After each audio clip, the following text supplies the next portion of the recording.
মানুষ মানুষের জন্য, জীবন জীবনের জন্য, আত্মমানবতার সেবায় এগিয়ে আসুন এ লক্ষ্যে বাংলাদেশ হোমিওপ্যাথ ইউনানি আয়ুর্বেদ সোসাইটি ঢাকা জেলার আশুলিয়া থানা কর্তৃক কেন্দ্রীয় টিম নাঙ্গলকোটের বন্যার্তদের ফ্রি স্বাস্থ্যসেবা কার্যক্রম অব্যাহত রেখেছে। গত 29 ও 30 আগস্ট বৃহস্পতিবার ও শুক্রবার নাঙ্গলকোটের হাসানপুর, মৌকড়া, জোড্ডা, ছোট বেরোলা, পৌছির, মন্তলি, কিনারা, পুঠি, জলাসহ উপজেলার বিভিন্ন এলাকায় ফ্রি স্বাস্থ্যসেবা ও প্রয়োজনীয় ঔষধপত্র বিতরণ করেছেন এবং এই কার্যক্রম নাঙ্গলকোট উপজেলা কমিটির মাধ্যমে অব্যাহত রয়েছে।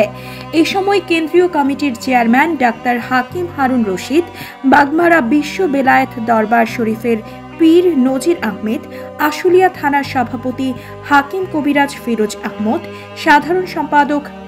কবিরাজ ইব্রাহিম ইসলাম, সহসভাপতি হাকিম মোহাম্মদ মহসিন, অর্থ সম্পাদক নুরুল ইসলাম, কৃষিবিদ মাহমুদ শাহাবুদ্দিন, সংগঠনের উপদেষ্টা মোহাম্মদ রমজান আলী, নাঙ্গলকোট উপজেলা সভাপতি হাকিম বাবু,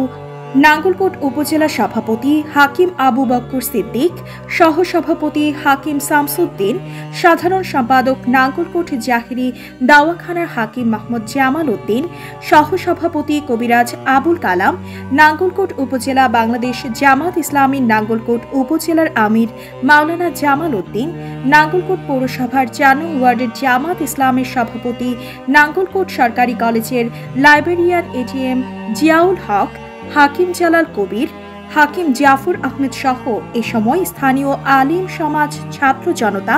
গণ্যমান্য ব্যক্তিবর্গ উপস্থিত ছিলেন। রিপোর্ট করেছেন নাঙ্গলকোট প্রতিনিধি।